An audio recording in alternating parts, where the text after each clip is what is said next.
Hello, I am Leon, and welcome to our podcast about Mass Effect 3. Do you want tea? She never asks if you want tea. She does. She's so polite. She's polite, yes, but she never asks if you want tea. I mean, in the Mass Effect 2 DLC, that was all about her becoming the tea broker anyway, so yeah. Oh, God. Right, now, Sictus, when you're editing this together, I really hope the video has big, red, dangerous-looking spoiler text just written across the entire screen. Spoilers! Watch out for spoilers. There will be spoilers in this podcast. That's my spoiler warning. Okay. That's fair enough. So yeah, hello. We're talking about Mass Effect 3. I think we all played it. I think we all beat it. Yay! We all beat it, yes. And the ending sucks. Okay, podcast over. Bye bye. Yeah. Hang on. First of all, even though the three choices are very, very similar. And stupid. Similarly stupid. Yeah. Yeah. I think the one that you personally picked says something about what you thought was going to happen. So tell us, Sictus, which choice did you make? I should note that I have seen all of them now, but the choice I made was the one where you destroyed all robots. Ribbit the robot got killed. Very sad. Oh. That's Adam? the same one. That's the same one I chose. I picked the middle one. Okay, that's the weirdest one. Yeah. Yeah, it really is the weirdest one. You got robot joke at the end of the game. That was weird. Well, technically we got robot everyone. yeah, that was. Yeah, I don't like the endings. No. Oh, I also got robot leaves, robot trees, and robot plants. Oh yeah, yeah. At first I thought that was a graphical glitch, but I guess that's supposed to be. Yeah. Oh, actually, I did get a glitch during the ending video. No, is it the same one I got?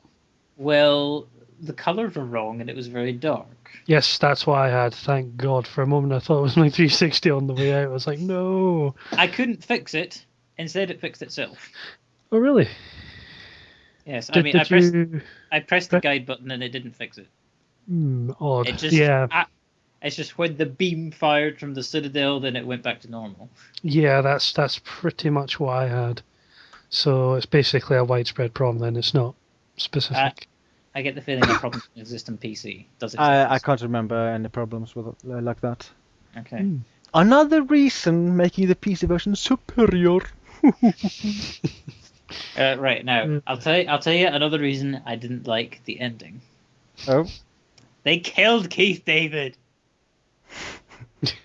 Well, I think it's kind of subtle. Maybe he just went sleepy, and he's okay. I don't know. I mean, there is a tiny hint that Shepard survived, and that would be kind of insane considering what happens. Yeah. Yeah. Yeah, but unfortunately, that ending is horrendously cheap, considering all the effort you actually have to put in, all for about literally less than 10 seconds of cutscene. Is kind of a slap in the face, really. I think the timing of the Quarian missions before the final missions is kind of silly, because that was all about the huge choice of whether or not you should let the Geths survive, and then the ending kind of makes that not matter at all anyway. That's why I didn't pick the red ending. I didn't want to kill the Geth. The only thing is, I don't think you even see that happening. And I mean, as a person that I was reading about on like some of the forums I've been looking at, saying that it was totally pointless to make that decision in the first place because you don't actually see any repercussions of it. Well, the only repercussion you see is that the Reapers go explode. Completely. Yeah, which is really. I think my biggest problem with the ending, with all of the endings, is that it kind of ruins the basis for a potential Mass Effect 4, because they've done too much damage to the universe. All of the Mars relays are gone. That means people can't travel back and forth anymore, and that means all of the races are stuck on Earth. And Garrus and those guys are just stuck on a random planet with the robot Joker, potentially, if it shows that ending. There is one other thing, of course. The wee post-credits thing. Yeah, that means... Let me tell you a story, Kate. I think I remember it. It went something like this. Shepard became a robot. Oh. I think that would leave potential for a sequel, but it would be set very far in the future. That's... Yes, you haven't heard all the stories of Shepard yet. The Shepard. Oh. Yeah. Symbolism much. Yeah. Or I suppose you could always get somehow you could get a prequel to Mass Effect, which I think prequel might end up being the most likely at this point, because I mean, Yeah. how the hell are they going to continue the game at this point? it would be tricky, especially if it's many, many, many years in the future. Well, knowing EA, it would be some sort of multiplayer-focused FPS spin-off. Yeah. Which was actually the original concept for the multiplayer, I see. which they then scrapped and made into what it actually is now. Yeah. I must admit, the little post credits thing, that kind of was very, very odd. But I figured out where they are. They're on the planet that the Normandy crash lands on. Really? Yes, because if you look at the end when it's pulling away from the ship, you can actually see the two planets in the sky that you see in the post credits, which would suggest that that's basically the planet that the Normandy crash landed on. Basically, civilization started again on that planet, basically. Yeah. They should just pretend this ending never happened. I think that's the best course of action if they make a Mass Effect 4. Well, a lot of people are asking for a closure DLC that modifies the ending. Don't apparently. say DLC, they'll charge extra for it. That'll Yeah. happen regardless. There's no way around that. Oh yeah. But there could be potential for that or other DLC, but I don't know if it would make any sense really. I don't know. Well, all we know is that there will be DLC. Oh yeah, We I mean just they don't know make, what it is. yeah, they make that very blatantly obvious by having a pop-up right at the end saying, yeah, be prepared for DLC. Oh yeah, Shepard has become a legend. Yes. I mean, it is worth noting that other games have done something similar. For instance, the 2008 Prince of Persia had an ending which people didn't like, and then the DLC was a proper ending for the game. Yeah, guess what? I didn't buy that DLC. Oh, you didn't? I watched it online, and I'm very glad I didn't buy it. And you also have Fallout 3 that had a very an ending which basically ended everything, and then they added a new ending in DLC which let you continue. That's another example, I guess. Da-da-da-da. But yeah. Apart from the ending, the game was fantastic. Every other aspect of the game was perfect, in my opinion. I actually dislike more about the whole ending thing than just the ending. I kind of dislike the whole last hours of the game because suddenly there's very few choices to make which matters. The areas you are in are completely dull and ugly. You're just going through war-torn cities, which might as well be any other shooter. I dislike that setting, and it also becomes very linear. And I really dislike that final sequence before the final battle, where you talked with every person and you said, "Yeah, this is the final battle. This is it," and then you say that to something like 10 different NPCs. Well, so necessary. You have the option of walking past them and not saying a thing. Yeah, I should. I probably should have done that, but I just feel a need to talk with every person I see. I should have only talked with Garrus at the end and just ignore the rest, because Garrus is the only character which matters. Yes, indeed. Oh man. Oh, alright, so you know that bit near the end where you're charging down the hill whilst the Reaper's firing at you from up high? Oh Yeah. god, yeah. And then there's that last blast which says, "Oh, am I dead?" Yeah. So I seriously thought it was going to end right there. It's like, oh, Shepard Speaking died, of which, the I end. was a little bit confused. At that point, aren't your squad mates supposed to be with you? Why are they in the Normandy? I don't get that. Well, And also, Yeah. and also that final scene with Joker. I mean, is that how you pilot a ship? Just press buttons like a madman? That's so how he- goofy. yeah. That's how everyone pilots ships in the future. It's so silly. Yeah, I must say, I think what happens to your teammates after you're running down the hill when towards the thing, I think they get killed. No. That I No? mean, Garrus was a squad member for me, and he was in the Oh, final cutscene for me too. So he I survived see. I magically. see. Mm. And there's one thing I kinda liked about that sequence when you run down that hill, because it seems like a pretty obvious homage to this final scene in Mass Effect 1, where you drive down to the light, which will then send you to the Citadel. Yeah, except this time you get fucked up. Yeah. Yeah, question, did anyone get hit by the husks? No, it was the Marauder that killed me, and then I had to do it again. Basically, I got bitch slapped by a husk and I died in one hit. Oh wow, okay. Yeah, so really have to kill them. The Marauder just needs one bullet to hit you. Mm. Oh. Well, Really? Because he hit me and I survived. Oh, no. There's a scripted first hit that always happens. But then if he shoots again, you're dead. Oh, I see. but yeah, except for the last hour, I did think that the entire game was pretty good. I mean, there are a few annoyances here. There, for instance, the whole side mission system isn't something I really like, but the game was pretty good in general, I think. Oh yeah. I will say one thing about that last part on Earth. It's quite hard on Insanity. Yeah. How did you manage in the missile section? I didn't die. Wow, that is impressive. I don't think I died, but I came really close. Trust me, I was spamming Medigel like a champion. I think I died there at one point during hardcore difficulty. That part was kind of insane with all the banshees. Yeah. I actually at one point ran out of ammo. I was like, oh my god, and I was like running around trying to avoid everyone. Actually, for me, so I remember the final section of the missile part. So BioWare was going, hey, you look like you're having fun. Here's 4 brutes. Yeah.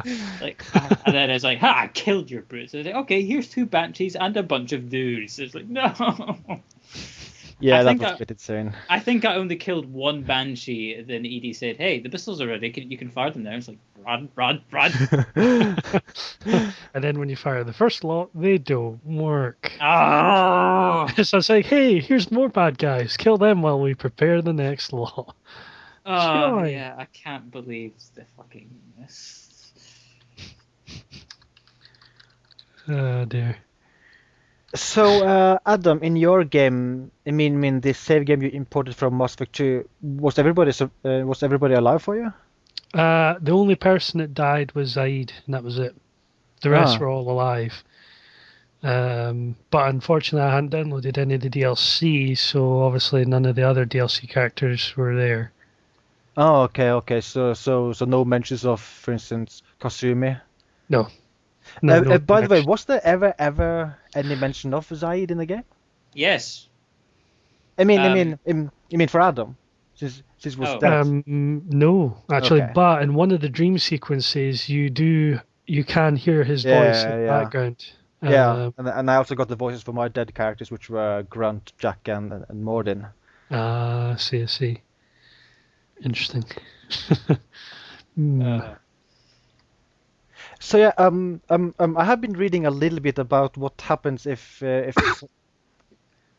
some things are done differently. For instance, if Jack is alive in your save game, but you don't do the mission where you go rescue her at the training facility thing, the Gorys Academy, was that it? Grissom.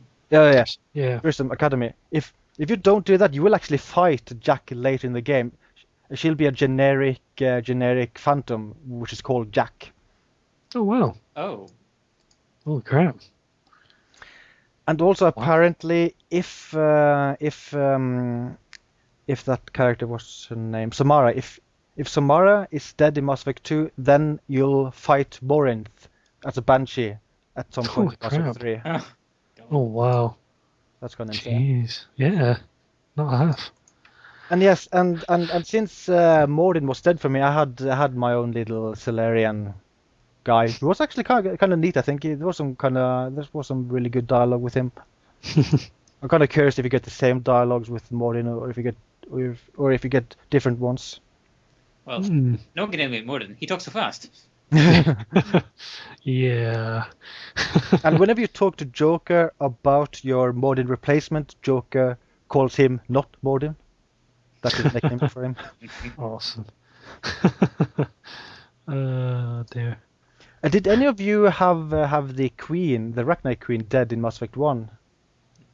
No. I never actually fully played Mass Effect 1, but when I did the DLC thing for the beginning of Mass Effect 2, I chose to save her.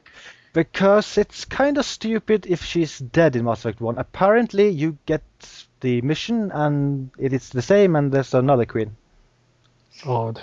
So it really has no major impact then whatsoever. Hooray for pointless decisions! And speaking of which, can you remember any consequence to the decision in Mass Effect 2 where you have to decide whether or not to kill the rogue Geth? Because I can't remember that. Yeah, neither do I. I mean, I remember the decision in Mass Effect 2 where you could try and reprogram them, but I don't remember anything about killing them. Well, that was the choice. You could either reprogram them or kill them. Yeah, but I can't remember any mention of that in Mass Effect 3. Here's the consequence. Legion mentions which decision you made. And Really? Yeah, that's true, actually. Yeah. Legion mentioned that I had destroyed the Geth. Those are things they should have planned a little bit better ahead, because that seemed like a big thing in Mass Effect 2, but it ended up not mattering at all. Well, technically, but for my playthrough, it did make a rather large decision choice for me, and I really didn't like it. I don't know what happened for you, Sectus, when you were on the Quarian homeworld, what decision you made and what the effects were. But the effects weren't very good for me. Oh boy. You mean the choice where Legion asks you to either kill the Geth or to reprogram or something like that? Yeah. What happened for you there? Well, the first time I decided to say, okay, let's reprogram and see what happens. Basically, they become too smart, they wipe out the Quarians, and at the sheer horror of seeing her people die, Tali throws herself off a cliff. Holy what? Yes. What? Yes.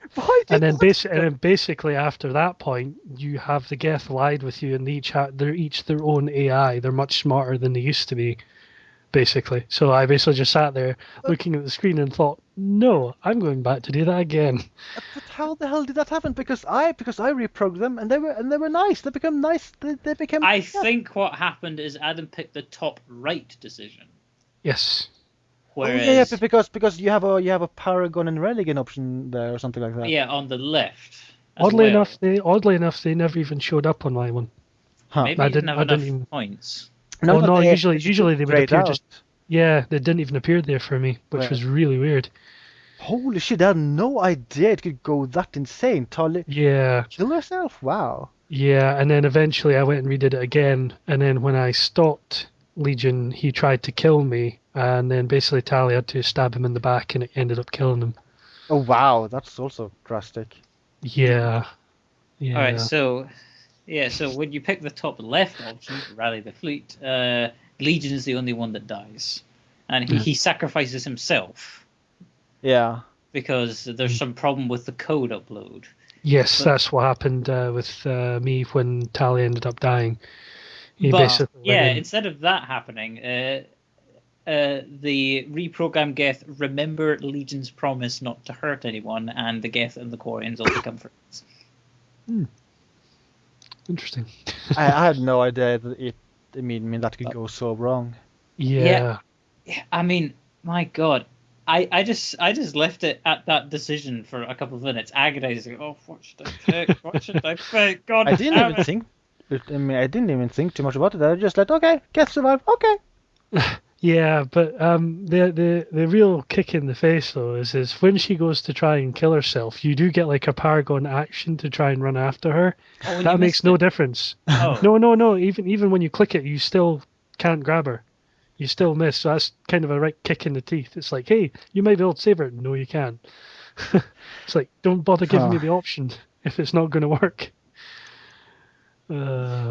That's pretty insane. Yeah. It is crazy. Did any of you have Tali as a romance option? No. No. Because I have heard that you will actually be able to see her face in Mass Effect 3. God damn it! We're back to the drawing board. Yeah. There. I am really curious what happens to Garrus if he's dead in Mass Effect 2. I'm really curious if you get a generic Turian and if you get him as a party member or not, because Garrus has a surprising big role in the game. He has a massive role in. Yeah. Actually, considering we've just talked about Garrus and Tali, I should tell you about the funny thing I stumbled across. I saw that. Yeah, that is a funny scene. Check this. Before you went back to Earth, did you go to the gunnery chamber on the crew deck? No. Because when I went in there, and presumably when Adam went in there too, you see Garrus and Tali making out. What? Yeah. What? They totally hook up, and when you storm in, they get all flustered and stuff, and then it's like, you can talk to them and say, yeah, hey, congratulations, blah, blah, blah. What? Yeah. Okay, that I haven't seen. That's weird. It's pretty funny. That was amazing. Oh, yeah. Oh, God. When I saw it, I couldn't just help but just fill the room with laughter.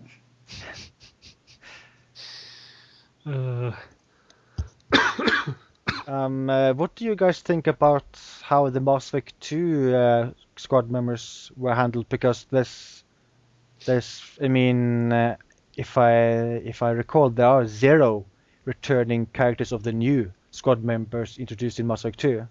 Yeah. My only thoughts are this: Jack has hair. Yeah. Yeah. So all of you are okay that none of those can actually be used as squad members because there are very few returning squad members in Mass Effect 3. Yeah. I mean, for me personally, I don't care because Garrus is the only one I really care about. but yeah, you do have very few returning characters, and I thought that was a bit interesting. What happened to both you guys? What happened to each version of your Miranda? For me, nothing special happened. I mean, I went to the Cerberus base. I met Miranda there. Miranda killed her father, and happy ending for her, and that was it. That was the final. Well, yeah, that was one of the final times I saw Miranda before the whole final thing at Earth, where you call her and say hi, bye. Interesting. As for me, that's exactly what happened to me. Oh, interesting. Even more interesting. So you seem to be getting all the horrible things then, I gather. So what happened to you? Yeah, she kind of kicked the bucket. What? How? Yeah. I didn't even know that was possible. Basically, Kai Lang showed up and kicked the living crap out of her. Basically killed her in the end. She ended up managing to do the whole scene with the father thing, shot him and killed him. But basically after that, she basically fell to the floor and basically just died in Shepard's arms, basically. Yeah. Why does that happen? I can remember Kai Lang. I think you see him on some kind of camera thing. I don't think there's any scene with him and Miranda. I can't remember. There wasn't any scene specifically, but when you got there, she was already in very, very, very bad shape. Oh. Yeah. Did you do her loyalty mission in Mass Effect 2? Yes, I did, yeah. So what would have made her die in Mass Effect 3 then? I think it was because I told her nothing could happen between us, so she sort of went off and did her own thing, and I think that was the consequence of that. Wait, what? Yeah. So you didn't help her earlier at the Citadel because I think you have a very quick thing there that you give her some info or something like that? Yeah. I'm pretty sure I let her had access to the information. When she asked for it, yeah. That's really weird. Yeah. Okay, speaking of horrible things happening to characters, did you ever meet up with Kelly Chambers? Yes. I did not. What option did you choose for her when you first met her? Because you have an option to tell her to stay at the Citadel, and you have an option to ask her to change identity. Really? Interesting. I actually just the only option I got was to ask her to come back aboard, and then she basically point blankly refused because of her experience with the collectors. Okay, so then after the Cerberus attack on the Citadel, did you meet with her again? Did you ever find her again? I can't quite remember, actually. I think she was around, but I never actually spoke to her again. Because I'm pretty sure that if you don't tell her to change identity, she'll actually die once Cerberus attacks Citadel. Because I got a scene with Kelly after that where she said that she was really glad she changed identity because Cerberus grouped up all the civilians and started asking about Kelly Chambers because they wanted to get her. Oh, I see. And because she has changed her hair and her name, she wasn't able to be caught. Ah, I see. And as I think Ryman mentioned this earlier to me, that Ryman simply never met Kelly. I never met her. I didn't know that was even possible. Oh well. That can't be helped. I mean, there are quite a few things I missed anyway. I didn't get to complete the mission with Kasumi, and I didn't see the whole thing with Garrus and Tali hooking up. What the hell? It's you have to explore the ship right before you go to Earth, and then go into the gunnery chamber and the crew deck, and they're in there. And it has to be after you attack the Cerberus base. That's when I bumped into them. Okay, because once I've done the Cerberus thing, I just went straight to Earth. I didn't go through the ship at all. You're not playing Mass Effect properly. You have to talk and talk and talk. Yeah, but I started to remember one thing in Mass Effect 2 where there's one mission. If you hesitate, people will start dying. So I was worried there was something similar. So I just made sure. Yeah, but that's only if you do quests. That's the thing about Mass Effect. Time only passes if you do quests. Well, I don't know.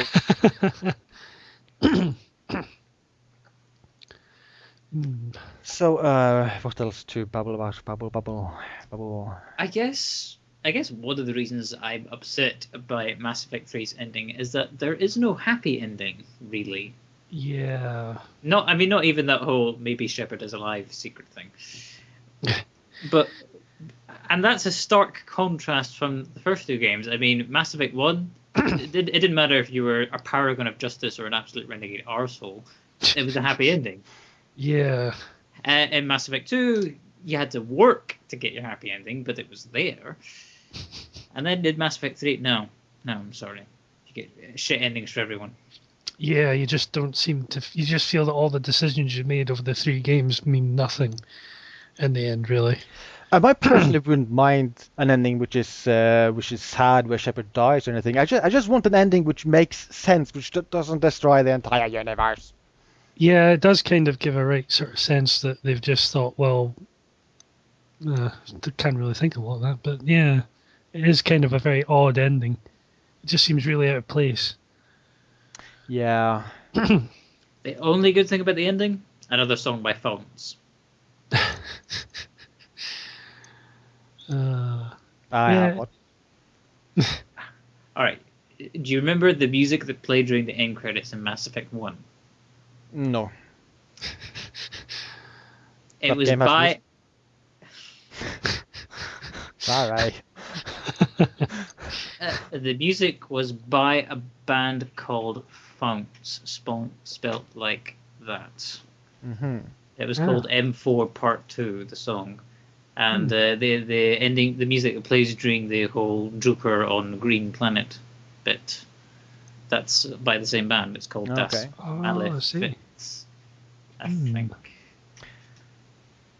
Interesting. I like the music. That's the only good thing about that ending. Yeah. What did you guys think about the whole thing about Udina being evil? I thought that was dumb, but Yeah. also good because I got to shoot him in the face. I was fairly shocked by it, actually, but what I would be interested to find out is if Anderson, what would be the difference if Anderson became... Well, that doesn't matter. That doesn't yeah, matter. it doesn't matter because I had made Really? that choice and it doesn't Oh, matter. Yeah, Oh, that's a shame. Anderson was counselor in Mass Effect 2 for me, but for some reason that doesn't matter. By the way, Ah. in the scene where Udina dies, did Ashley or Caden die for any of you guys in that scene? Because I know that's possible. Oh, wow. No. I did the renegade prompt. I assume if you miss it, then they die. Yeah, I don't. I mean, when I did it, he survived, but I guess but I know it's possible that it's somehow possible for him to die. It's also really? possible for one of your squad mates to kill him, apparently. Oh, wow. Weird. Oh, actually, there was another weird thing. Okay, so you've just done the boss fight against Kai Ling at the Cerberus base.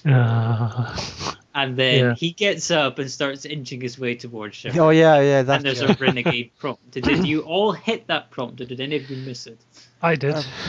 I hit it. Yeah, I hit it too, because even though it's not a press X to not die QTE, it kind of feels like one. I mean, it might be one, because there is one in the game. For instance, the very ending where you shoot the elusive man. If you don't What? press... No, whoa. What? I did not shoot the elusive man. What? Interesting. Yeah, because I didn't have enough Paragon or Renegade to do the final thing there. So what happens same here. if you have? He shoots himself. What? Wow. So it's like Sarah in Mass Effect 1. Yes. Oh, wow. So what is the exact dialogue? How do you convince himself to shoot himself? Just pick all the top blue Paragon ones, and he'll... I mean, what is the final thing Shepard says to him? I can't remember. Wow. So it's all just a blur. But Because I he seemed kind of convinced that he was doing the right thing. There's a lot of blue Paragon treasures. Like 4 or 5 of them. Yeah. But if you hit all of them except the last one, he'll still try to shoot you. So the first 4 ones or something doesn't matter at all. It's only the final one which really matters. Interesting. When I got to that point, he was about to shoot Anderson, and when the Renegade prompt came up, I thought, I was like, "Bucker, I'm not going to let him shoot him," so I just shot the elusive man. Yeah. That's a scene which I got. There's 2 QTEs there. If you miss the first one, he will simply shoot Anderson, and then he'll try to shoot you. And if you miss that one too, then it's quite simply game over. Oh wow. Oh dear. Yeah. Wait, are we talking back to a load screen game over or bad ending game over? A load screen. You'll have to load the game at that point. I see. Yeah, but as far as the Kai Lang thing goes, yeah, I didn't hit the prompt actually. What happens? What happens if you do? Shepard turns around, smashes the sword with his fist, and then stabs him with his Omni Blade. Oh, interesting. It's quite similar then, because basically what happens is, well, actually no, the sword doesn't get shattered. Somehow Shepard has a sixth sense of the fact he's right behind him. He basically, Kyling rams the sword right through like the holographic computer, and basically Shepard just turns around with the Omniblade and just stabs him right in the gut. That sounds identical. What? Almost, yeah. Apart from the sword shattering, it's pretty much the same. Huh. Oh yeah. Wait, does he still say that was for Thane, you son of a bitch? Or Yes, he does. Indeed, he does. I have to say that even though some decisions doesn't matter at all, like the Rachni Queen, I am kind of happy that there is still a lot of variance to the game. For instance, oh yeah, I mean Garrus has a huge role in the game, even though he could be dead. The whole thing about Tali, which could, I mean, there's a possibility she isn't in the game, she could die in the game. There's a lot of variance. Yeah. That's in fact, actually, going back to that Kai Lang thing, when my Shepherd stabbed him, he said that was from Miranda and Thane. Ooh. Oh. Yeah. Yeah. So, interesting. No, there is quite a lot of variances in quite a few sections, I must admit. now that I'm starting to hear different versions, they have fleshed that out pretty well. It's just the ending they haven't fleshed out very well. Yeah, the ending is. And I guess they felt that since this was supposed to be the end of the trilogy, that they wanted to go all out, but they went a bit too all out. They went a bit too on the insanity path. Yeah. It's a shame the game ending does not change if you beat it on insanity. Yeah. I think I'm starting to run out of things to consider. Yeah. Did you have a female or male shepherd, Adam? Male. God damn it! You guys are so boring. Jennifer Hale is much superior. What I was considering doing though was going back to Mass Effect 2, and making a female shepherd, but instead of being good, just be a complete asshole. I have a female renegade ready, and she's not a soldier, but she was a vanguard in Mass Effect 2, but that was not fun. And I've got a male renegade shepherd ready, and I might play as him in Mass Effect 3. The only problem is that he managed to get everybody alive at the end of Mass Effect 2. But if I'm gonna play as him, I'm gonna edit my save game and just make sure that I get the opposite as my primary playthrough. So that means that everybody except for Mordin, Grunt, and Jack will be dead. Oh wow! Because I'm curious how that is handled. Yeah. That will be interesting, actually. The only bad thing is that after I saw that ending, I just felt, I don't feel like playing the single player now. I know what you mean. Yeah. I'll tell you one thing, though. If Jack is alive and you save her from Grissom Academy, you can dance with her later. Yeah. There's quite a lot of in-jokes about Shepard's bad dancing. Oh yeah. Oh yeah. That reminds me. There's an amazing scene with what is his name? That big shepherd fan in Mass Effect 1 and 2, Conrad Werner. Oh, so he is there. I never had any You did. involvement There's with an him. amazing scene with him. I thought I'd talked to him enough for him to appear, but he wasn't in Mass Effect 3 at all. Did you miss him? I don't know. Such an amazing scene with him. Oh my god.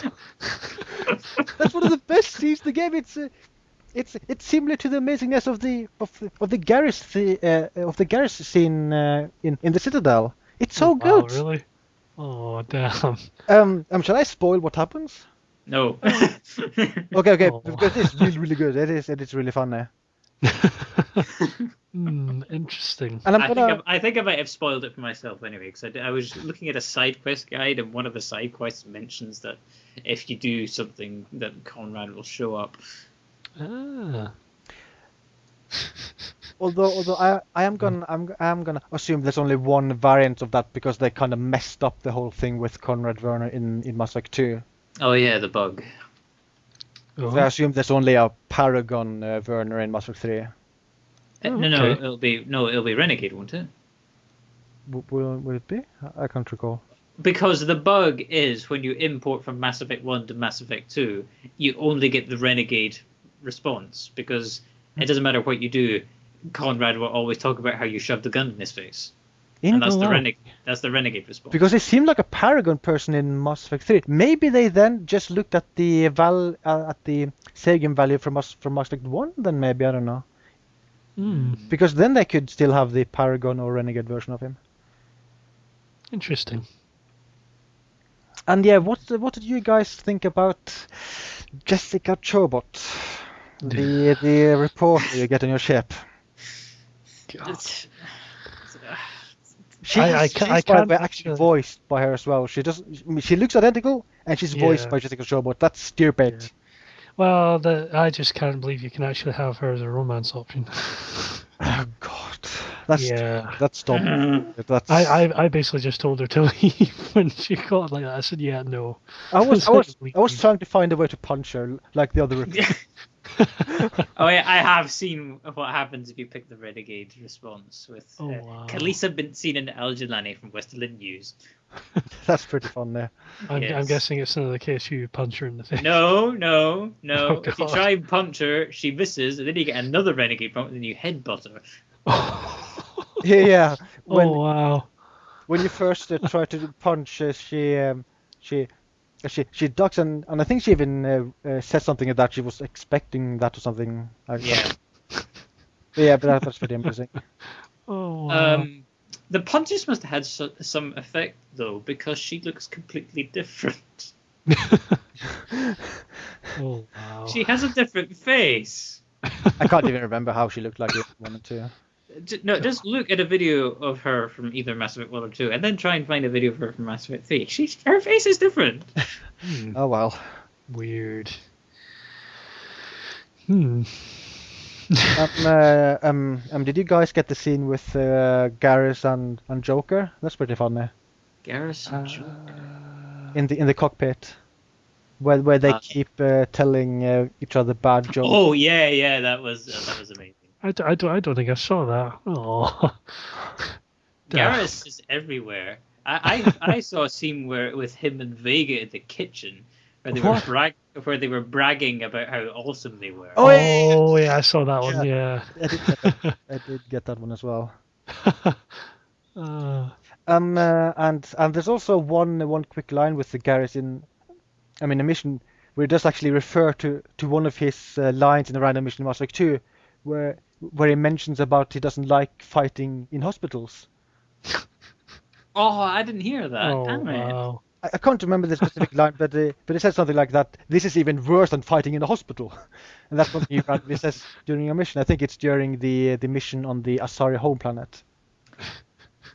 Also, I just want to say, every single line that Rex said was amazing. Yeah. Oh yeah. Did any of you have Liara as romance option? Because there's a funny line with regarding that with Rex. Well, I was Liara all the way. I don't remember that specific line. Well, he was talking about how he likes to be on the Normandy again, but he also says that that Liara has a much better room with windows. Oh yeah. Oh yeah. And then he mentioned that but the reason why is because he doesn't kiss as well as Liara, probably. Yes, that's it. Oh wow. Rex. Holy crap. Sure. Oh, did any of you get that scene with Tally in the bar? Oh yeah. Yes, that was amazing. Wow. Did you get the one with Ashley as well? Yes. Ashley wasn't alive for me. Ah, I had Kate instead. I see. Yeah, that's basically it. And I kind of wish I didn't, because Kane is boring. Yeah. Yes, take Oh, Ashley because she gets drunk. What does that say about you? Yeah. Actually, that's another thing about Ashley, at least. I don't know if the same thing happens to Caden, but after the whole betrayal thing, you actually have the option to deny that person a place on the Normandy. Oh wow. Oh yeah, I think you do, yeah. Oh great. I guess we all accepted. Yeah, I did. Hmm. There's also a funny line between Garrus and Tali if you play with them in a mission, but I can't remember what the line was again. Oh well. Basically, there's a lot of funny stuff with Garrus in the game. Yeah. It's surprising considering it's all how bleak everything is supposed to be. Hmm. There's also some fun dialogue between Garrus and the Prothean squad member on the Normandy ship. Oh yeah, which neither of us. Well, I don't have it. Yeah, I did buy the DLC, and I kind of regret it because I don't think it's worth $10. No. And I It's personally think the character is kind of stupid anyway. Yeah. I did like the Eden Prime mission, but that isn't worth $10. Hmm. How has Eden Prime changed? Not much. It's much prettier, but that's mainly because Mass Effect 3 looks much prettier. Yeah. Yeah. The DLC character didn't really see much of the appeal. I mean, there was like only one cutscene where somebody actually notices him as a Prothean, and that's it. Only one cutscene, and that's the only time it's mentioned. And that's when he asks to meet you on the Citadel. Yeah, I remember that. Yeah. It is kind of weird. They get a live living Prothean, and it doesn't really matter that whole much. Yeah, not much is mentioned. It's just sort of, oh, okay, then that's fine. We'll accept Okay, that. from a story perspective, he's kind of pointless. He basically has no. What about from a combat perspective? What kind of powers does he have? I can't remember. He has one particularly good one that's basically like an effect that keeps harming them, but you can later upgrade it so that if that particular move kills them, it jumps to the next again enemy and continues to damage them. Oh. That's quite powerful. It can be upgraded to be fairly powerful. I think my main problem with him is that his personality is so flat and dull. Yeah. So I never wanted to have him on any mission because I knew there wouldn't be ever any fun dialogue with him. Because I mean, you can imagine him being Rex with no charm, because he's just this generic soldier dude who only cares about killing people, and that's it. Yeah, and he's constantly depressing. Oh, you don't stand a chance. You're going to lose. Oh, so he's like the Prothean VI then? No, much worse. Much yeah. worse. Oh yeah. Stupid. Yeah, basically. In fact, did you the end sectors? Did you have the conversation with him near the end where he discussed what he was going to do after the war was over? Oh yeah, he was going to the Hanar homeworld. Homeworld to leave us a god. Really, that's what he said. Yeah. Wow. Did I can really keep getting all the bad stuff. I really really? do. What? Yeah, basically, he was going to go to a particular place where he believed some of his soldier friends were buried, and then basically he was just going to kill himself. I just don't get it. Why are you getting the horrible things? I have no idea, but yeah, I just sort of sat and thought, well, why are you here then? Why have you not just died anyway? Because there's a very quick scene earlier where it is mentioned that he gets to know that the Hanar treats Protheans as god. So that's the reason why he wants to go there and then just live in paradise, basically. Because they worship him. So, I mean, why does he do that for you? Why does he hate you? That's weird. I have no idea. I think the game just hates him. Yeah. Did you get any other horrible things? Other characters? Not that I can think of. Did Garrus kill himself? No. But there was a pretty funny scene on the Asari homeworld when you start learning things in that museum that seem a bit odd. I just love Garrus's lines constantly. Whenever Liara was saying something, it's like, yes, who the god is, not a Prothean. And then it comes up with some sort of smarmy line with it. It's like, awesome. Well, Garrus is Garrus, and this is his favourite glass bottle shooting spot on the Citadel. Just like old time Shepard. It'll be really, really, really depressing for me to start my second playthrough and not have him, but I'm also so curious how the game is if you don't have him, because he's in so many scenes of the game. Yeah. He's everywhere. Yeah, it's going to be odd. You know, it would just make me laugh if, even though he was dead, he was just there anyway, just like old time Shepard. So how did you survive?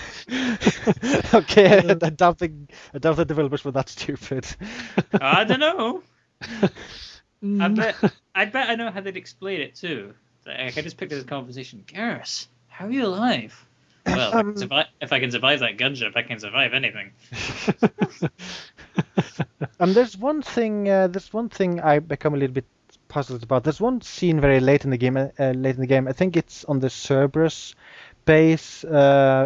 Shepard looks at some footage of her being basically recreated, and then after watching one of those, she starts to say that maybe I'm just a super sophisticated VI. First, I thought she was actually joking, but the way she said it sounded completely serious. So is she thinking she might be an AI?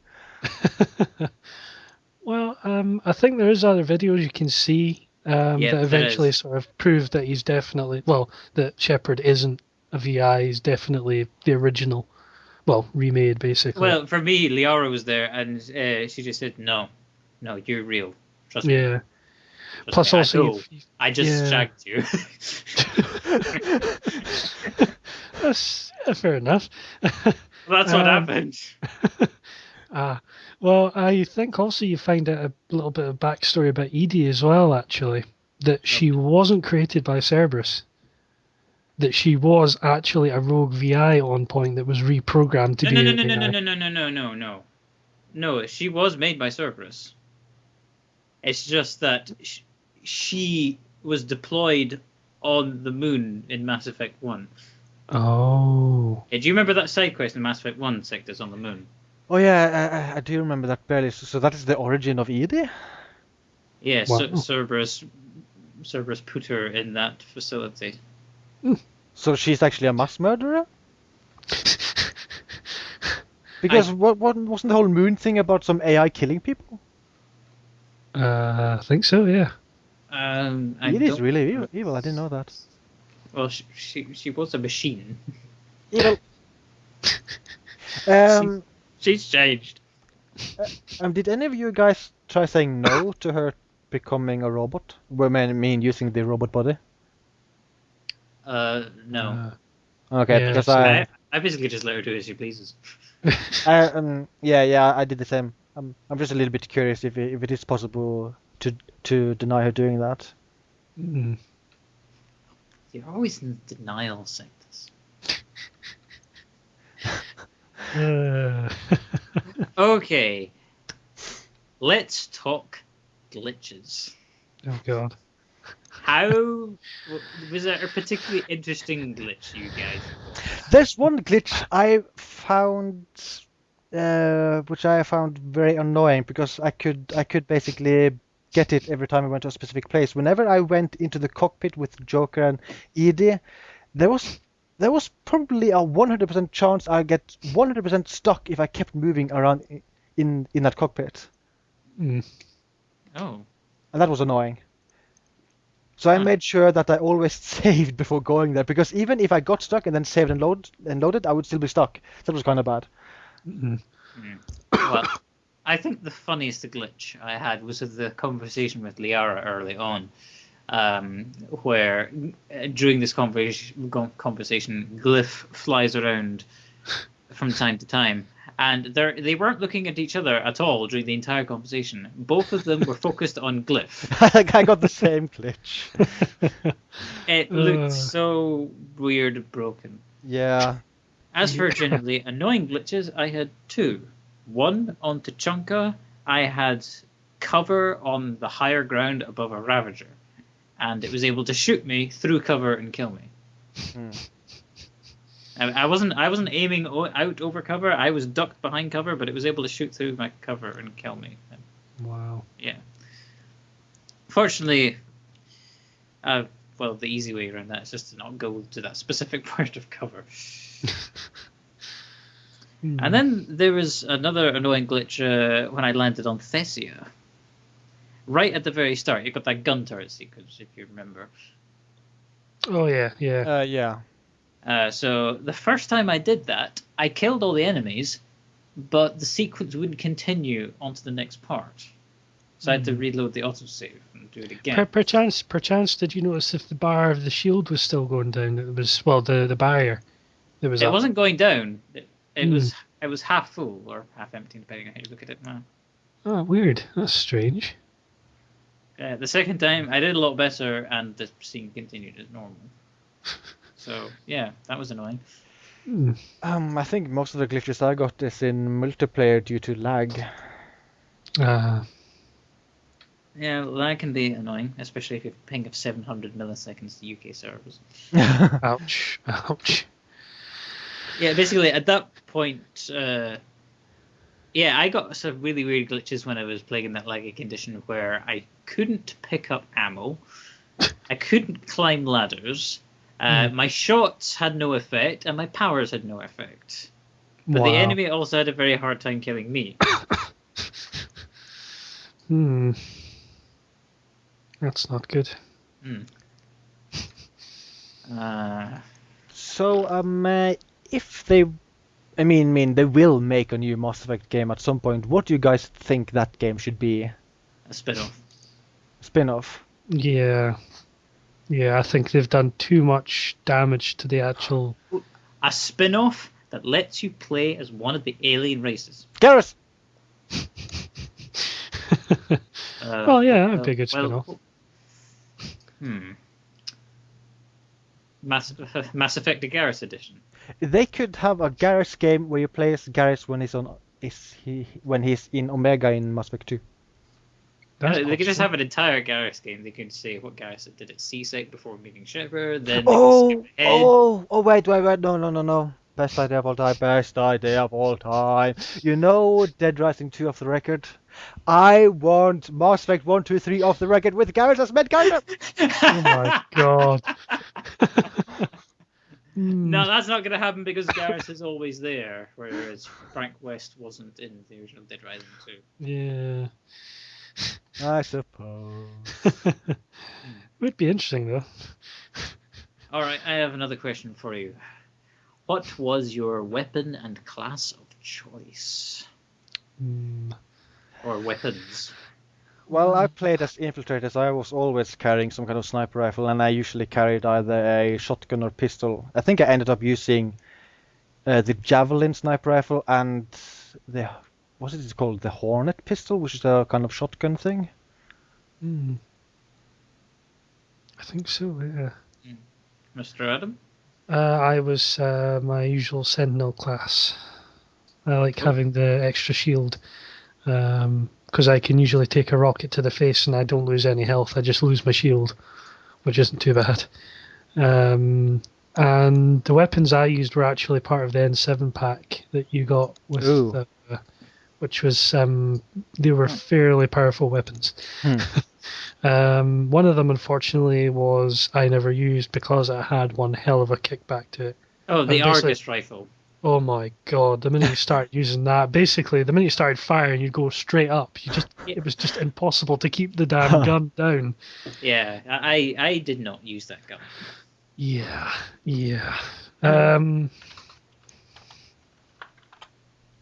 But, yeah, I was a soldier. I changed up my guns a little bit throughout the game. It's like, I always made sure to take an assault rifle with me. Probably the Vindicator, because it had the best balance between accuracy, damage, and being very light to carry. Yeah. I've noticed that gun is pretty powerful in multiplayer as well. Yeah, it would be nice if I could have multiplayer right now. I've only got the Matic. So I can go poo. I don't have the Matic in multiplayer. Huh. I really wish I could unlock specific weapons, because there are many specific weapons I really want in multiplayer, like the Javelin. That would be fun to test out.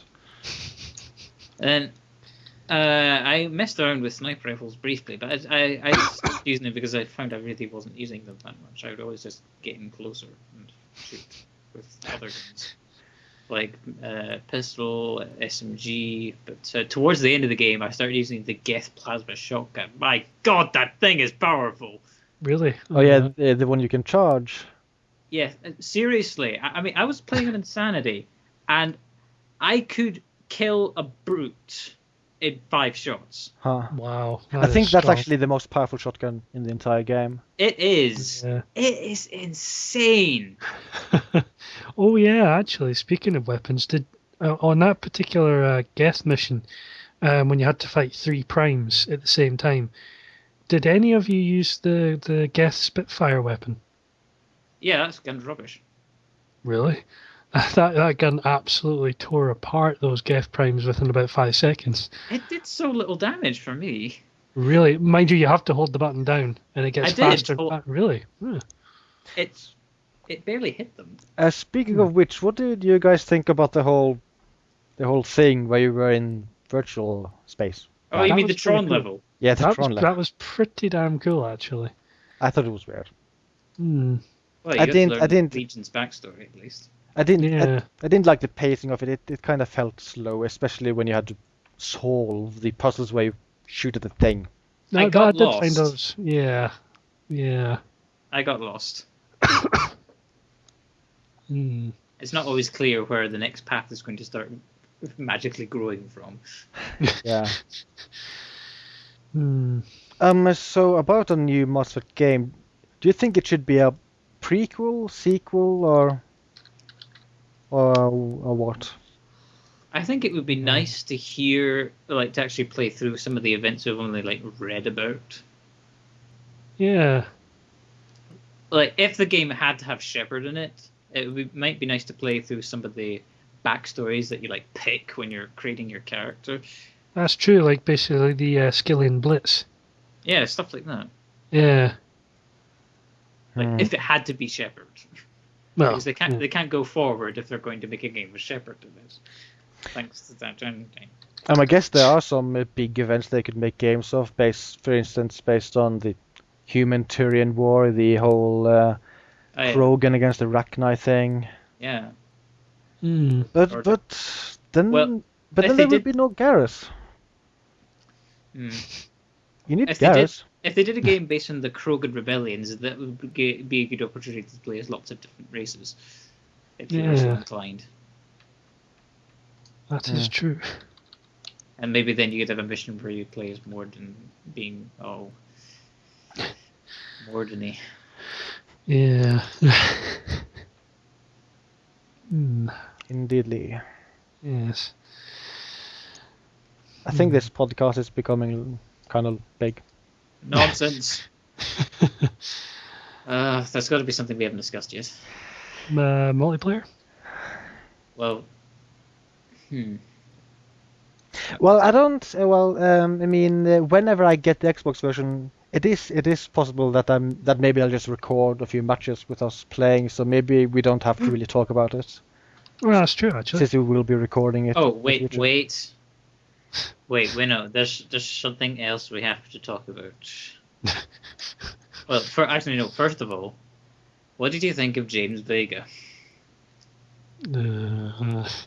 I never used him much. I don't think I ever used him besides when it was required. And as a character, I thought it was fine. Maybe you don't have a problem with him because you're not familiar with Freddie Prinze Jr. Oh God, it was him? Yes. James Vega is voiced by Freddie Prinze Jr. It's enough to give anyone a migraine.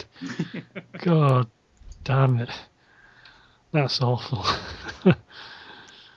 And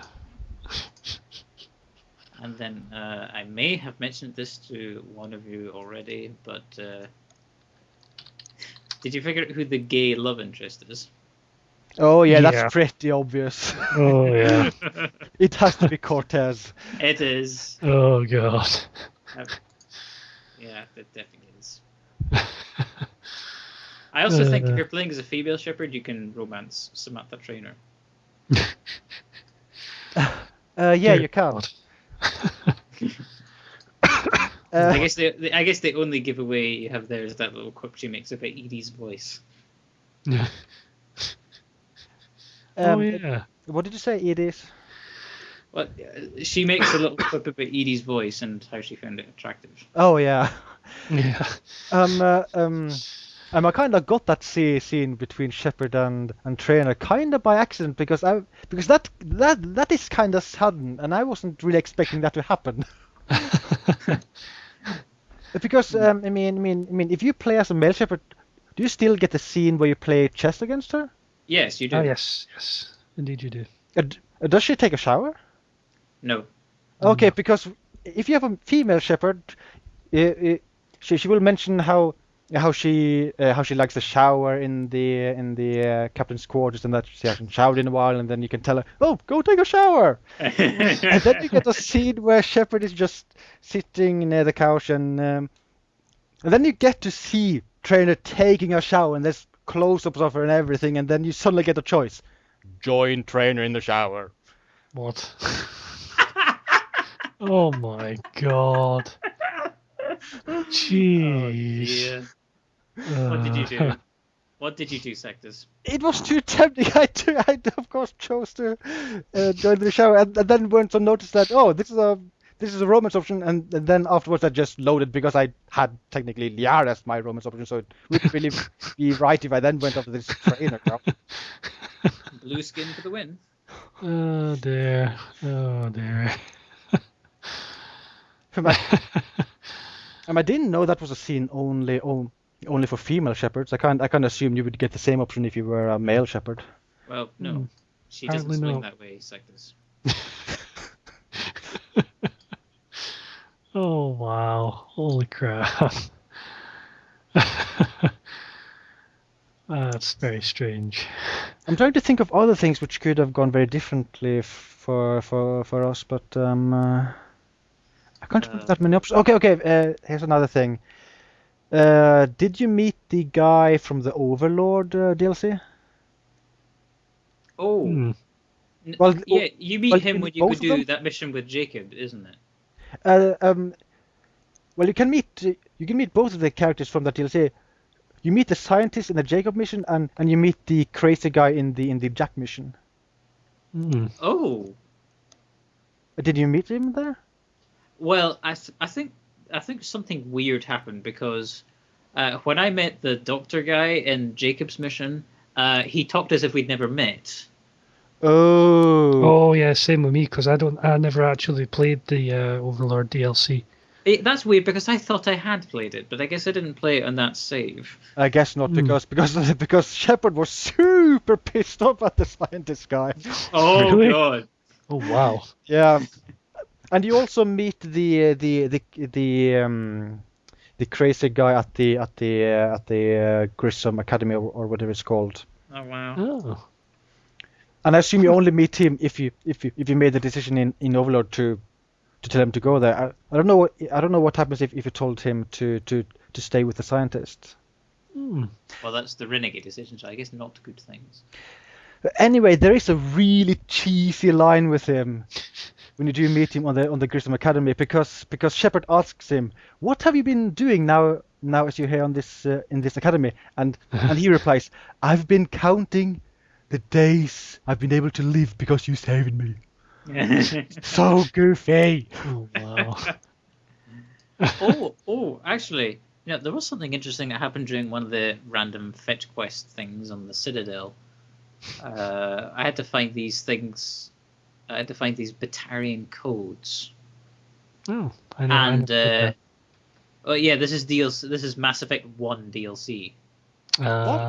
This quest references. Yeah, if you let the terrorist go and bring down the sky, when you finish the Batarian code side quest, he shows up and threatens to kill you. Oh wow. And you eventually just have to talk him out of killing you. And if you have a high Paragon score, you can actually get him to become a war asset because he's like the last surviving. I did meet that guy. Oh. But I hadn't done the DLC in that save game. Oh, that's him. I thought Weird. I thought it was a reference to Mass Effect 2 DLC, The Arrival. What? Or are we talking about different people? Because there's a mission where you have to search these panels, things throughout the Citadel, and when you do the last thing, then you get this Batarian right behind you. Yeah, that's the one I'm talking about. And he was referring to The Arrival, how you've killed so many Batarians there. Yes, but I'm pretty sure Balak was the terrorist in Bring Down the Sky. Wow. Maybe it is. I can't remember the name. Although I'm curious though what will happen if I play with my third character I made in Mass Effect 1, where I did play the DLC and where I killed the guy in the DLC. Oh, that's a good question. All right, let's do a search. Mass Effect. Balak. I guess we would have answers to absolutely everything if we went through the whole Mass Effect wiki, because there's a lot of info there. Yeah. Yeah, here we go. Balak is the leader of the Batarian terrorist group in the first downloadable mission for Mass Effect, Bring Down the Sky. And it's also in Mass Effect 3? I'm still reading. Oh my god, read faster. Oh my god, you're so slow. Hello, I am Liara. Would you kindly read faster? I have tea. Oh wait, hang on. There is. Alright, here we go. Mass Effect 2. If Shepard chokes to save the hostages, it is mentioned in a Galactic news announcement that Balak is still on the run and has not been arrested for his attack on X-57. If Shepard chose to kill Balak, a Galactic news announcement will form that Reverend Bowman, whose daughter Kate died in a Batarian attack in Terranova, will be holding a non-denominational ceremony. Mass Effect 3. If Shepard chose to save the hostages or left Balak for dead without finishing him, Shepard will meet Balak once again on the Citadel's holding decks. After the events at Terra Nova, Balak went back to his homeworld and sent teams of scientists to study the Leviathan of Dis. There's a lot of text here. Okay.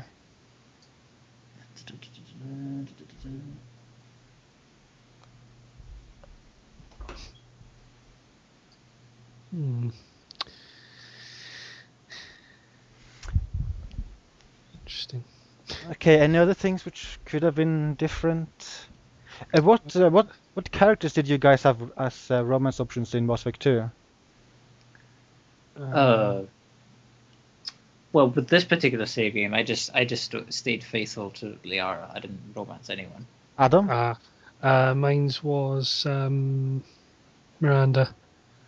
Okay, so did you get any reference regarding that? Yes, but at the start of the game, I decided to try to go with Ash at the beginning of number 3. So obviously, I had to tell Miranda that nothing could happen. Basically, that's how it went for me. Maybe that's how she dies. Probably, yeah. Because that seems to be the biggest killer of people in Mass Effect: sadness. Yeah. Although Liara didn't die for me because I kind of decided halfway through the game, you know what, Liara is kind of boring. I'm gonna say no to her. Then I said no to her. Many other things. Yeah. So many questions, so little time. I guess there's no specific references to decisions made in Shadowbroker DLC. I can't remember any decisions there anyway. Is there any decisions? Maybe there aren't. I don't think so, but for me, I didn't play the Shadow Broker, so she is the Shadow Broker. It is still for me, but she sort of talks about it as if I wasn't involved with it. Oh, basically, okay. She did it on her own, essentially. Ah, okay. So that's interesting. So wait, did she save her drill friend? I have no mention of that, so that's probably something else that's different. Because that was the big thing on the mission. You save. She has a drill partner who you save, and you. Farron, I think it's called. I think so. It's a he. Ah, sorry. I'm rude.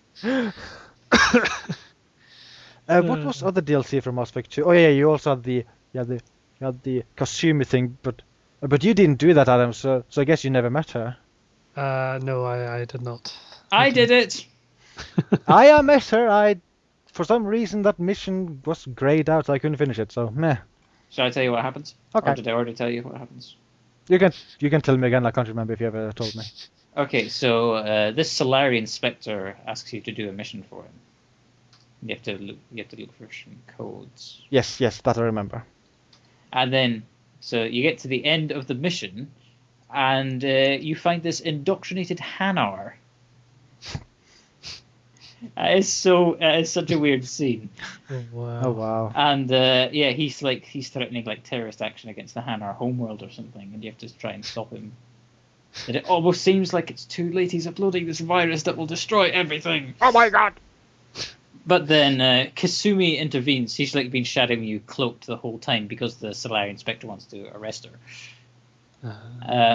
So she manages to stop the virus, but then the computer that was uploading the virus explodes, seemingly killing her. But then once the Solarian Spectre leaves, it's revealed that she was just using a decoy, and she's actually fine.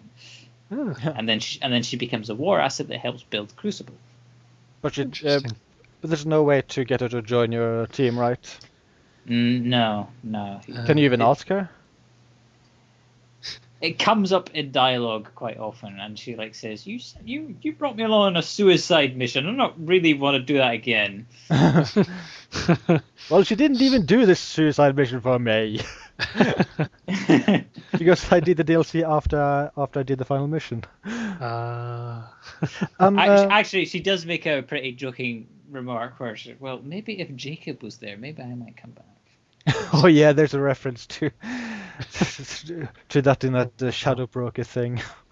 She has a poem about Jacob. So terrible.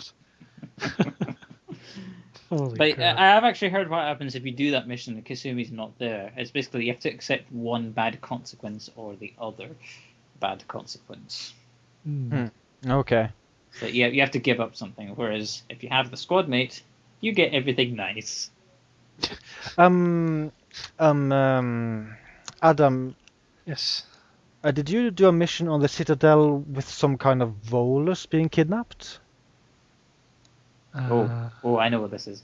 Because this is a mission where you meet Zaeed. Yes, it is.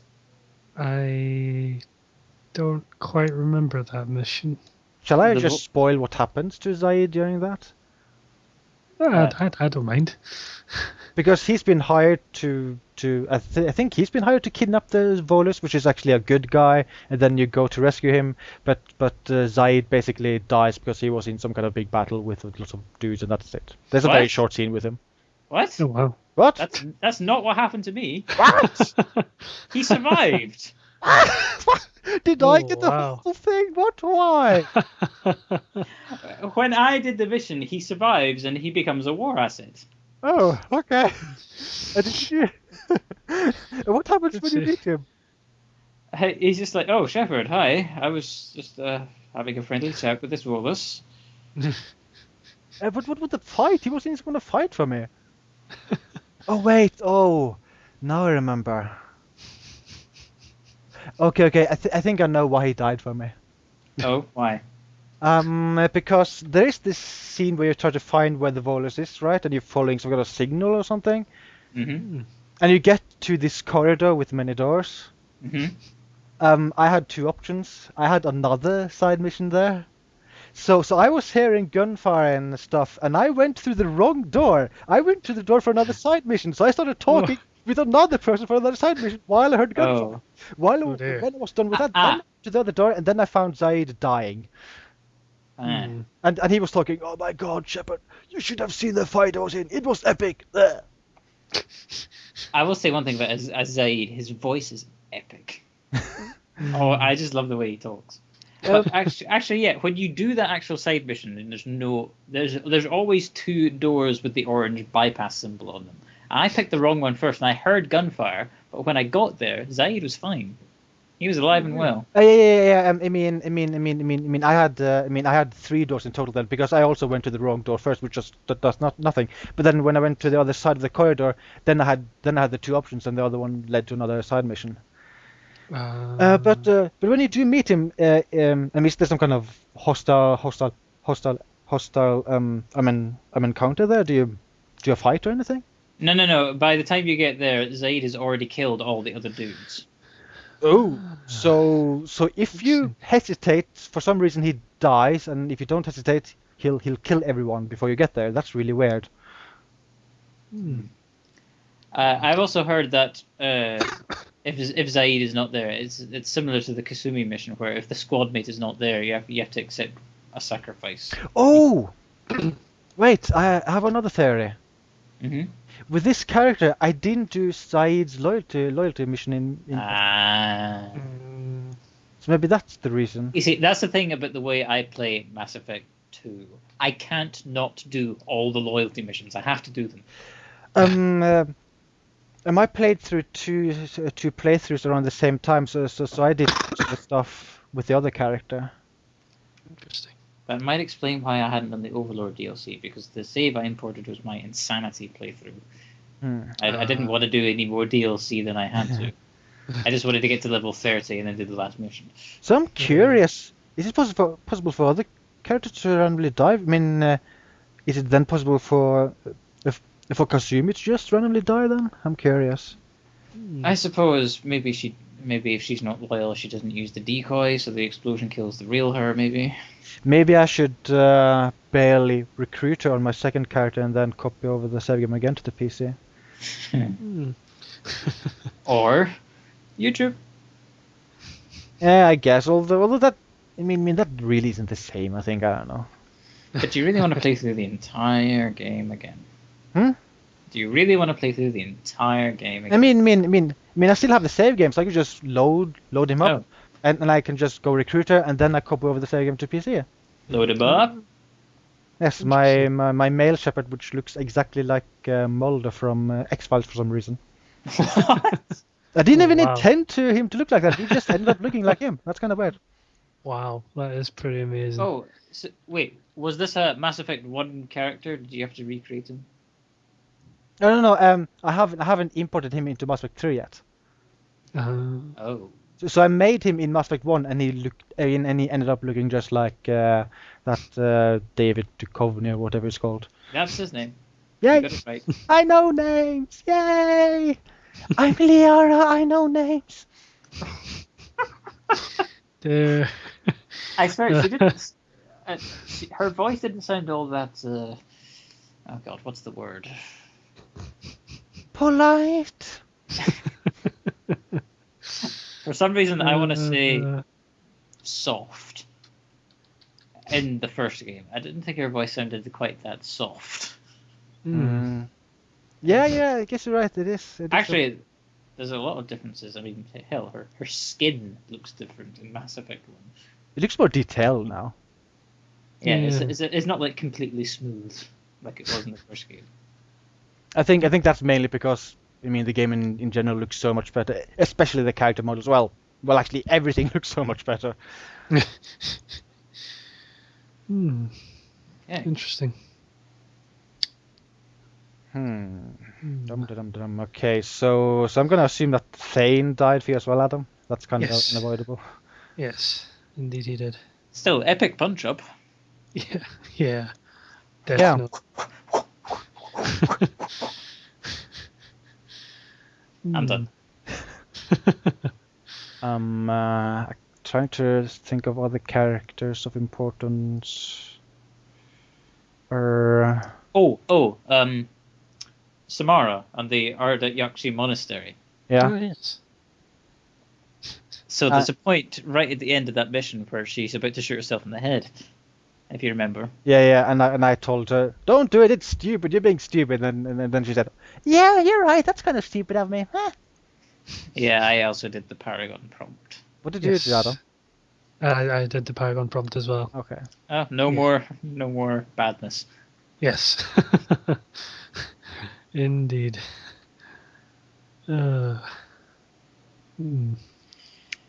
She isn't too smart. No. She's very single-minded. Yes. I have to follow the code, damn it. So are you guys planning to play through the game again? I have started my insanity run. Oh, already? Yes, but I'm level 57 or 58. I am so. Oh, you're playing with the same character? Yeah, because Okay. you get an achievement for importing your character you've just used into a new game plus essentially. Yeah. So I've just started with the same character I was using. So seems so far it's a hell of a lot easier. Yeah. Man. I mean, the only parts I found difficult on Insanity in Mass Effect 2, like the first few recruitment missions, any mission involving collectors, apart from the very last one, that was the only parts I found hard. The rest of it was a cakewalk. As long as you took Miranda with you in every single mission, because she has overload of warp and is the most useful squad mate in the game by a bajillion miles. There's one thing I have to decide once I start my second playthrough. I am going to edit the save game to make sure that I have specific squad mates dead so I can see the difference. Oh my god, hacks. Yeah, and I can also start doing things which is not supposed to be possible. For instance, I can check. Yeah, I romanced Liara and Ashley and Miranda and Jack and everybody. I wonder what happens if you check stuff which is not supposed to be possible. All those things aren't supposed to be possible. I wonder if I'll just break the entire game. Achievement unlocked orgy. Oh dear. I can also choose. In Mass Effect 1, Caden survived and Ashley. I have that option. I wonder what happens. Oh yeah, I've seen that program. Yeah, that you can actually Yeah, That's When you do that, you get a new character, Ashton. Or oh Cayley. my god. It's a monster. Yes, it's a new species. Oh wow. The Ma-woman. Oh my god. Did you write the ending for the game? Even I couldn't come God. up with anything that fucking weird. Holy crap. Oh yeah, and then of course there's that whole thing that the catalyst is the boy from the beginning of the game. Everything about the boy was so stupid. Yeah. Personally, I think it was just an excuse to play that sad, mournful piano tune. I was so proud of that piece of music. Did they expect the player to really feel the same? Like, oh my god, that boy died. I mean, you only barely see the kid. I mean, if it was Garrus, then yeah, I would be crying throughout the entire game. But that kid, who cares? I do remember seeing this video, like an official like promo video, where they were talking about the voice cast, and Jennifer Hale was mentioning how she cried whenever she did any of the scenes involving the kid. It's like, what? I know. I hope you cried because of how stupid it was. Yeah. Everyone's dying. Yes, everyone is dying. Now get out of the vent. Oh shit. Oh yeah, another thing. The collector base, that was a big decision at the end of Mass Effect 2. Oh yeah. What did you guys choose regarding that? I blew this shit up. Me too. Yeah, same here. Oh, okay. Yeah, mind you, I may go back and hopefully the save file will still be there. And what I'll do is I'll change it so that I do end up keeping it, and I'll see how that affects the game. Because I can only remember one. I can only remember one very quick reference to that in the game, and they said something about that even though it was destroyed, they were able to salvage parts from it. And I have a bad feeling that choice really. Oh yeah, because remember when you're going through the Cerberus base towards the end, you go through that area where they see parts of the human Reaper powering the place. Even though I blew the base up. Yeah, so I got the feeling that's another Rachni Queen thing. Damn it, BioWare. Oh, that sucks. Oh yeah, another big thing. Did you guys save the council in Mass Effect 1? Yes. Yes, I did. Okay. Well, I assume that that will at least be different. That you get different council members, because I'm pretty sure that the ones you get are the same ones from Mass Effect 1, right? Yep. Yes. Yes. What did you get in Mass Effect 2 when you killed them? Did you get only humans or something like that? No, they never showed their faces. Oh, okay. Yeah. Okay, then I am really curious what will happen. Yeah. Because I do have them dead in my second character. That's going to be really weird because it's the Asari counselor that gives you the mission to go to Thessia in the first place. Yeah. A human council member is not going to know they have a Prothean beacon. So maybe then you get another character telling you that, and that's, "Hello, my name is Liara. I know something you wanna know." Does that have something to do with tea? Yes. Would you like to go to the Asari home planet to have tea with me? That'd be weird. Yeah, the one thing that annoyed me about that whole little boy thing is because when you're on the Asari homeworld, you get the impression, well, it is mentioned that there is a bigger force at work here that's controlling the Reapers. Oh yeah. And I was sitting there thinking, oh my god, this if it's not brought up any further, this could be potential for another game. And then I realised it was the boy. Yeah, that was. I was not happy. Yeah. I was like, God damn it, you've just ruined it again. Oh. I just remembered something. Did you guys find the space hamster? Oh yeah, I did. That was awesome. I found it, but I didn't buy it. Hell. I found it, but I didn't buy it. Buy it? You were given the option to buy it? I could have sworn it was in one of the pet shops. Well, you can actually find it running around on the ship. Yeah. It's in the area where Jack was in Mass Effect 2. It just. Oh no, I'm getting confused. You buy the hamster in Mass Effect 2. Yeah. Because I was playing through the PC version. But yeah, yes. I've never bought pets in Mass Effect 2, so. Okay. So I guess the hamster wouldn't still be on the ship for you to find them. Nope. Oh wait, Adam. Did you buy the collector's edition of the game? Yes, I did. That means you should have the robot dog. Yes. Oh yeah, how's that? Crap. You eating craps all over the floor? Well, no. Basically, it's only available in the shuttle bay. And all it ever does is basically wander around in a pre-made pattern. It never follows you. That explains why the shuttle bay is so damn enormous. Yes, and basically, Shepard only ever says two things to it. Either good dog or bad dog. And that is it. Yo, dog. I heard you like dogs. But yeah, that's pretty much it. There wasn't very much else to it. I mean, I got the soundtrack at least, which was nice. Oh, including boom, doo doo doo. Yes, that's the first track that's on the soundtrack. Yeah, pretty much.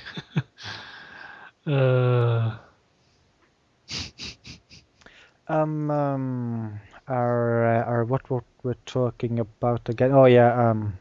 No wait. What? I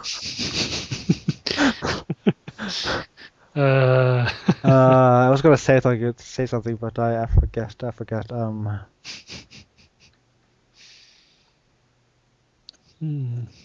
It was something I started thinking about after the space hamster, but just a random thing. I kind of like that the ship is basically the same as in Mass Effect 2, just prettier.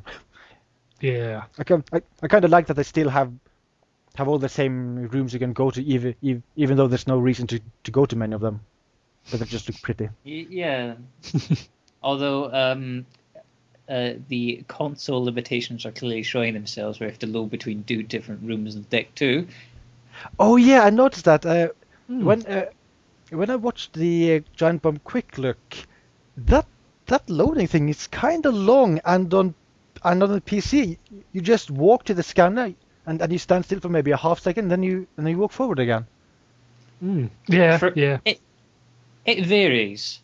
Normally, when I'm walking from the war room to the galaxy map, it only does 1 sweep and then lets me through. But when I'm going back, it seems to take longer. Weird. It can take like 2 or even 3 sweeps before it lets me through. It's always super fast on the PC. PC, by the way. Superior. 60 FPS, mouse controls. Although there is a small difference in load times when you install it to the hard drive. Oh yeah, another thing, PC. There's no discs. You don't have to swap them. Just saying. You know what? For a while, I thought installing it meant I didn't have to swap, because for the longest time I didn't need to swap disk. I just put disk 2 in, and I used that for very, very large chunks of game.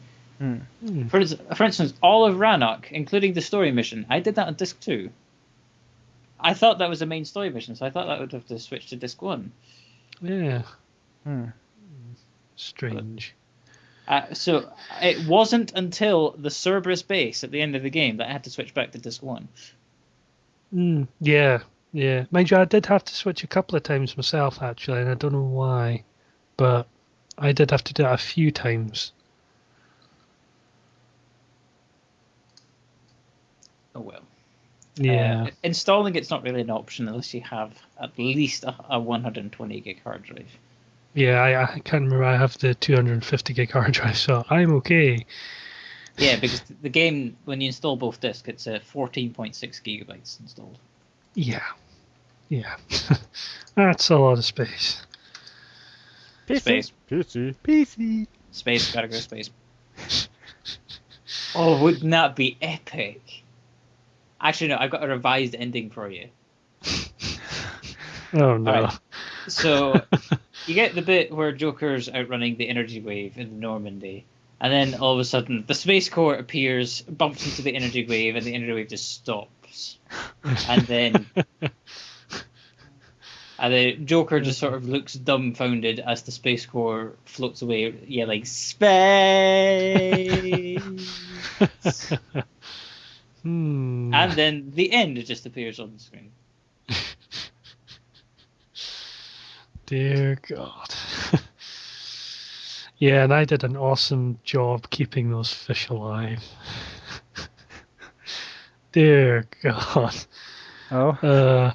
Yeah, I went through all the trouble in Mass Effect 2 of getting the fish, then getting Killer Chambers to look after them. Then when I see her in Mass Effect 3, she mentions the fish, gives them back to me, do a couple of missions. What do I forget to do? Feed the fish. They die. Awesome job. You forgot to go buy the Quarian and VI. Yeah, I kind of bought that one as well, so I didn't have to worry about that. So they just all died for you. Yeah. Even the fish died for you. Yeah, I was. This is why everything bad happened. Yeah. Yeah, maybe that's what Resnick was meaning by that the fish were important. Yeah, the fish is the reason why characters like Miranda died. Yeah. That's a real cause. Well, she kind of looks like a fish. I don't know. I just thought there was something wrong with her face. Yeah, I kind of think the same about several characters in Mass Effect 2. I mean, Jacob too. This was something which is just slightly off about him, I think. It's his massive lips. They look like they're big and swollen and sticking out from the rest of his face. And he looks like he's got absolutely gigantic teeth as well. What do you guys think about finally seeing Hackett? What? You saw him in Mass Effect 2 Arrival? Yeah, I mean, but you never saw him during the normal game. DLC was released kind of late, so. Yeah. So yeah, I mean, what do you feel about finally seeing him instead of just only hearing him? He has a scar on his face. Because for some reason, I'm not sure why, but I think seeing him kind of destroyed him, because in Mass Effect 1 he was this awesome dude with an amazing voice, which was all mysterious because I never saw him. And in Mass Effect 3 he's just this admiral. Hello, I'm an admiral. Well, you know who his voice actor is? Yeah, it's Lance Henriksen. Yes, it is. Oh, nice. Oh, very fancy. Indeed. In fact, let's just take a look at the voice credits. This podcast is getting long. Indeed it is. It's over 100 megabytes. Oh, Yay!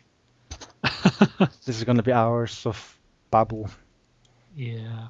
Babble. I'm Commander Shepard, and this is my favorite podcast on the internet. I don't know how many people will bother to listen through this whole thing. Dear.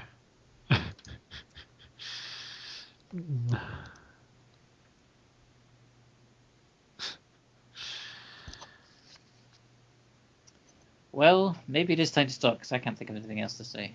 Yeah. Yeah, I'm kinda. Ooh. Oh, okay. So, Wesker, aka DC Douglas. Legion. Yeah, he's not just the voice of Legion. He's the voice of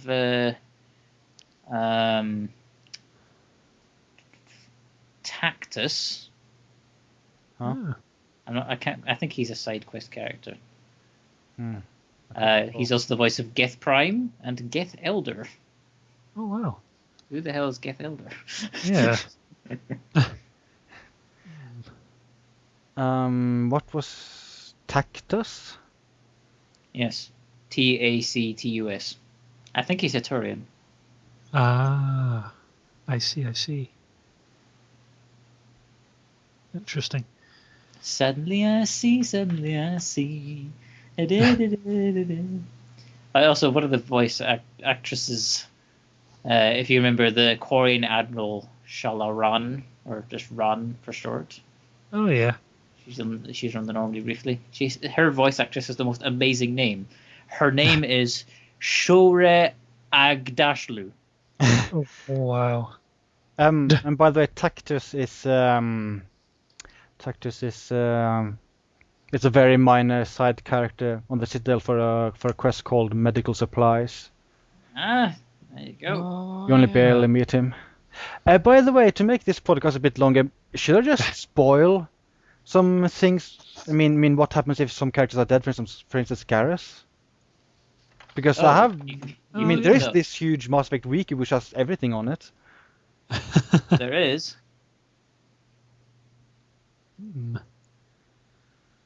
Garrus. Okay, okay. Maybe it doesn't say what happens if he's dead.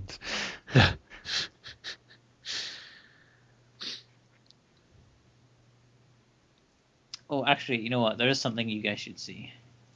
There's this amazing video I found with Garrus's voice actor, Brandon Keener.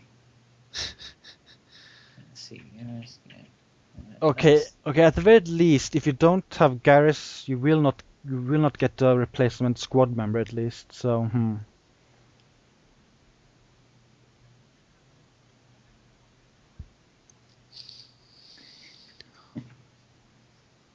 Okay, so Garrus's voice actor, Brandon Keener, did this live action sketch where he gets fired from a job.